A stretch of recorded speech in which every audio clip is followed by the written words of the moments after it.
आज हमारा डिस्कशन का जो टॉपिक है वो है रिफॉर्मिंग। रिफॉर्मिंग में जो री वर्ड होता है इसका मतलब होता है दोबारा, फॉर्म का मतलब बनाना। यानी हम कोई नई चीज जो है उसको किसी दूसरी चीज में कन्वर्ट नहीं करते, बल्कि हम एक ही मॉलिक्यूल को जो है वो दूसरी शेप के अंदर कन्वर्ट करते हैं। ठीक है, तो इसकी डेफिनेशन क्या होगी? A process in which straight chain hydrocarbons are converted into branch chain hydrocarbons in the presence of catalyst and in the absence of oxygen। ठीक है, जो ऑक्सीजन की एब्सेंस है ये बहुत जरूरी है, क्योंकि अगर हम ऑक्सीजन को एब्सेंट नहीं करेंगे, ठीक है, तो ये जितने भी हाइड्रोकार्बन है when they combine with oxygen they are converted into carbon dioxide and water and heat। ठीक है, हमारे पास यहाँ पे जो है ऐसा मुमकिन नहीं है कि अगर हम ऑक्सीजन को जो है वो इसके पास रहने दें तो ये जलेगा नहीं है। इस प्रोसेस को कंबस्टन का प्रोसेस कहते हैं। जो ही हम ऑक्सीजन जो है प्रोवाइड करेंगे, ठीक है, ये नॉर्मल ऑक्टेन जो है इट विल बर्न, ठीक है, and will converted into carbon dioxide gas water. ठीक है, तो हमने ऑक्सीजन इस प्रोसेस के अंदर प्रोवाइड किसी सूरत में नहीं करनी। ठीक है, ये एब्सेंस ऑफ ऑक्सीजन के अंदर ये प्रोसेस होगा। ठीक है, इस प्रोसेस में हम सीधी जंजीर वाले जो हाइड्रोकार्बन है, दोबारा से मैं बता रही हूँ, उसको शाखदार जंजीर वाले हाइड्रोकार्बन्स के अंदर कन्वर्ट करते हैं। एक ही मॉलिक्यूल है, दोनों का फॉर्मूला सेम है, ऑक्टेन है, ये दोनों ही ऑक्टेन है, CH18, दोनों ही ऑक्टेन है, दोनों का जो है मॉलिक्यूलर फॉर्मूला सेम है, लेकिन ये स्ट्रेट चेन हाइड्रोकार्बन है और ये वाला जो है वो ब्रांच चेन हाइड्रोकार्बन है। ठीक है, अच्छा, अब हम जो इस प्रोसेस को करते हैं, ठीक है, तो हमारे पास straight chain hydrocarbon branch chain hydrocarbon में कन्वर्ट हो जाते हैं। अब हम इस मॉलिक्यूल की तरफ आते हैं, इसका नाम जो है वो किस तरह से रखा गया। ठीक है, हमारे पास 3 मिथाइल है जिनको मैंने रेड कलर से शो किया है। ठीक है, अब हमने इसमें देखना है कि काउंटिंग हम राइट साइड से स्टार्ट करें या लेफ्ट साइड से स्टार्ट करें। ठीक है, तो काउंटिंग हम उस साइड से स्टार्ट करते हैं जहां पे सब्स्टिट्यूएंट ज्यादा करीब है। अगर हम इस साइड से काउंटिंग स्टार्ट करते हैं, ठीक है, काउंटिंग हम इस साइड से अगर स्टार्ट करेंगे तो ये वाला जो सब्स्टिट्यूएंट है ये भी कार्बन नंबर 2 पोजीशन पे आता है।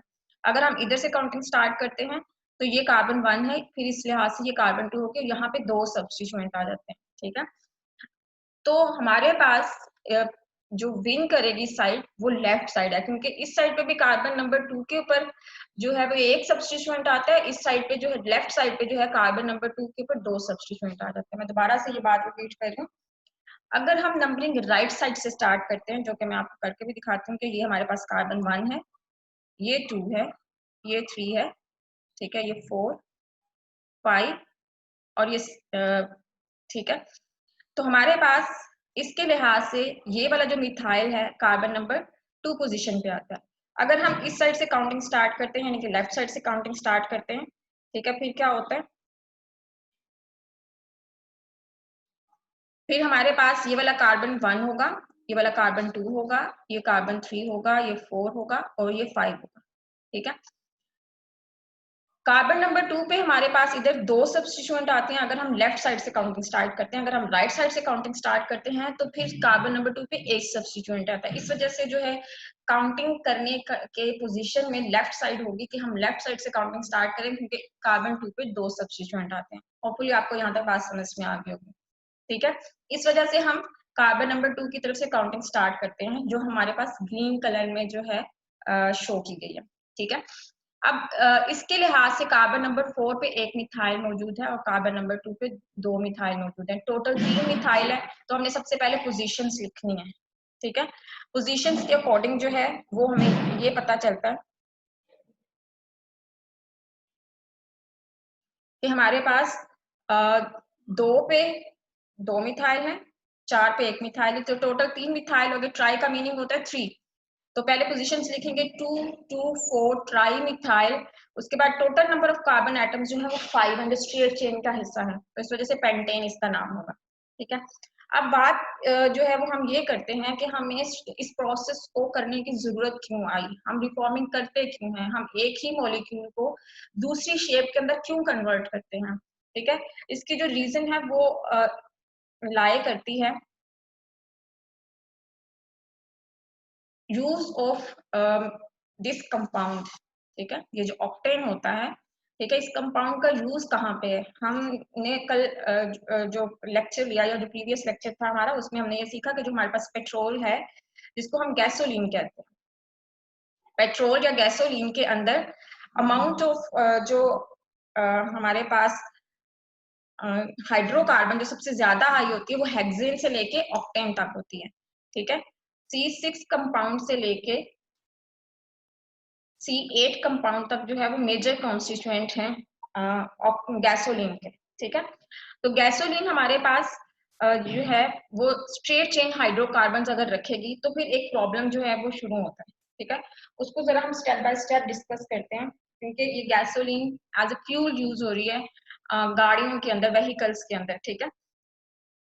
सबसे पहले ऐसा होता है कि हम जो फ्यूल इंजन होता है, ठीक है, जिसको कंबस्शन इंजन कहते हैं, ठीक है, जिसके अंदर पेट्रोल वगैरह डाला जाता है, ठीक है, उसमें जो है पहले पेट्रोल को कंप्रेस किया जाता है, दबाया जाता है, गैसोलीन को थोड़ा प्रेशर जो है वो लगाया जाता है। ठीक है। प्रेशर लगाने के बाद जो है ये दोबारा से जलाई जाती है। जब गाड़ी स्टार्ट होती है तो फिर इंजन के अंदर जो है वो एक प्लग होता है जिसको स्पार्क प्लग कहते हैं। ठीक है। वो इस पेट्रोल को जलाता है। वो थोड़ा सा जो है वो इस तरह से काम करता है कि जिस तरह मैच स्टिक जो है वो हमारे घर के स्टोव जो चूल्हा होता है उसको हम ऑन करते हैं, फिर उसके बाद मैच स्टिक से जो है हम उसे जलाते हैं। ठीक है। सेम वे में जो स्पार्क प्लग होता है इंजन के अंदर, ठीक है, स्पार्क का मतलब होता है शोला, ठीक है, जिसने जो है ना वो फायर जो है वो स्टार्ट करवानी होती है। ठीक है। जिस तरह मैच स्टिक जो है वो स्टोव के अंदर आग जलाने का काम करती है ना, इसी तरह से जो स्पार्क प्लग है वो इंजन के अंदर पेट्रोल को जलाता है, जलाने का काम करता है। ठीक है। वो मैच स्टिक के तौर पे एक्ट कर रहा होता है। ठीक है। तो कंबस्शन का प्रोसेस तब स्टार्ट होना चाहिए जब मैच स्टिक यानी कि स्पार्क प्लग जो है वो फायर करे, जब वो आग लगाए। ठीक है। लेकिन जो स्ट्रेट चेन जो हाइड्रोकार्बन्स हैं, जिस तरह के हमारे पास ये नॉर्मल ऑक्टेन है, ठीक है, स्ट्रेट चेन जो हाइड्रोकार्बन्स होते हैं, ये अभी स्पार्क प्लग जो है वो नहीं फायर करता, यानी कि स्पार्क प्लग जो है वो अभी नहीं जो है वो जलाता पेट्रोल को, उससे पहले ही ये जलना शुरू हो जाते हैं। ठीक है। बिल्कुल इसी तरह से कि आपने भी चूल्हा ऑन किया, आपने स्टोव को जस्ट ऑन किया और वो जलना शुरू हो जाए, तो कई दफा इस तरह से हादसे का सबब बन सकता है। ठीक है, नॉर्मली। लेकिन इंजन के साथ क्या होता है कि अगर इस तरह से होना शुरू हो जाए कि स्पार्क प्लग ने अभी आग नहीं लगाई, उससे पहले ही जो है वो आग लग जाए, ठीक है, तो उससे जो है वो एक शार्प मेटेलिक साउंड प्रोड्यूस होती है, यानी कि एक तेज धाती आवाज प्रोड्यूस होती है। शार्प मेटेलिक साउंड जो है उसको नॉकिंग का नाम दिया गया। ठीक है। नॉकिंग की डेफिनेशन क्या होगी? A sharp metallic sound which is produced when petrol or gasoline is burned before spark plug fires, यानी कि जब जो स्पार्क प्लग है वो उसके आग लगाने से पहले अगर गैसोलीन जलना शुरू हो जाती है तो उसके जलने से पैदा होने वाली जो आवाज होती है उसको नॉकिंग कहते हैं, और ये शदीद किस्म की तेज धाती आवाज होती है। चलें ठीक है। अगर आवाज प्रोड्यूस होगी ज्यादा से ज्यादा, गाड़ी क्या करेगी कि नॉइस पोल्यूशन जो है प्रोड्यूस करेगी, लेकिन ऐसा नहीं होता, बात यहाँ तक महदूद नहीं रहती। ठीक है। बल्कि इस प्रोसेस की वजह से जो लाइफ ऑफ इंजन है वो कम हो जाती है। ठीक है। लाइफ ऑफ इंजन जो है वो कम हो जाती है, जिसकी वजह से अब ये एक बहुत बड़ा एक आप कहोगे कि प्रॉब्लम जो है वो बन जाता है कि अब आप गैसोलीन को डायरेक्ट नहीं जो है वो इस तरह से इस्तेमाल कर सकते कि वो सिर्फ स्ट्रेट चेन हाइड्रोकार्बन की फॉर्म में हो और आप उसको जो है वो इंजन में जो है वो इस्तेमाल करें। ठीक है। और वो टाइम से पहले जले, शोर प्रोड्यूस करे, तो अल्टीमेटली लाइफ ऑफ इंजन को वो खराब करेगी, इंजन को खराब करेगी। ठीक है। तो इस प्रोसेस को यानी कि खत्म करने के लिए रिफॉर्मिंग का अमल शुरू किया गया। ठीक है। कि हम नॉकिंग को खत्म करें, लाइफ ऑफ इंजन जो है उसको इंक्रीज करें, और जो कंबस्शन इंजन है, कंबस्शन इंजन उसको कहते हैं जिसमें हम पेट्रोल को, गैसोलीन को जलाते हैं। कंबस्शन का मतलब होता है जलाना, जिसको उर्दू में एहतराक का अमल कहते हैं। ठीक है। अमले एहतराक भी इसको कहते हैं, जलने का अमल। तो कंबस्शन इंजन में जलने का अमल जो है वो फिर स्मूथ हो जाता है। ठीक है। अगर हम स्ट्रेट चेन हाइड्रोकार्बन्स को जो है वो ब्रांच चेन हाइड्रोकार्बन्स के अंदर कन्वर्ट करते हैं। ठीक है, होपफुली यहाँ तक समझ आ गई होगी। अब बात है कि जो हमारे पास ये जो कंपाउंड है 2,2,4 ट्राईमिथाइल पेंटेन, इसकी इम्पोर्टेंस क्या है? ठीक है, इसकी ये जितना मिकदार में ज्यादा होता है उतनी ही अच्छी तरह से जो है कंबस्शन इंजन के अंदर पेट्रोल जो है वो जलने का काम करता है। ठीक है, इस वजह से आर्बिट्रेरली, अपनी ही मर्जी से, जो लफ्ज आर्बिट्रेरली है इसका मतलब होता है अपनी मर्जी से, जो ये वाला कंपाउंड है 2,2,4 ट्राईमिथाइल पेंटेन, ठीक है, इस कंपाउंड को जो है वो ऑक्टेन नंबर असाइन किया गया 100 का। आर्बिट्रेरली इसको ऑक्टेन नंबर 100 का असाइन किया गया। और हमारे पास जो हेप्टेन होता है, जो गैसोलीन का पार्ट है वो भी, ठीक है, इसको जो है वो ऑक्टेन नंबर 0 दिया गया। ठीक है, दैट मीन्स कि that is a poor fuel, ये इतना अच्छा फ्यूल नहीं है, नाकस फ्यूल है। जब ये कंबस्शन इंजन के अंदर डाला जाता है तो बहुत जल्दी इसके अंदर जो है कंबस्शन का प्रोसेस शुरू हो जाता है। ठीक है, इस वजह से ये इतना अच्छा जो है वो फ्यूल नहीं है। ठीक है, तो ऑक्टेन नंबर इस वाले कंपाउंड को 100 का असाइन किया गया। ठीक है, अगर कोई कंपाउंड जो है मतलब अगर कोई जो पेट्रोल है जिसमें इस कंपाउंड की मिकदार ज्यादा होगी, वो उतना ही अच्छा फ्यूल समझा जाता है, उतना ही अच्छा गैसोलीन या उतना ही अच्छा उसको पेट्रोल कंसीडर किया जाता है। ठीक है, नॉर्मली क्या होता है कि जब फ्रैक्चर डिस्टिलेशन से, पेट्रोलियम से हम गैसोलीन सेपरेट करते हैं तो उसका ऑक्टेन नंबर जो है वो 67 से भी कम होता है।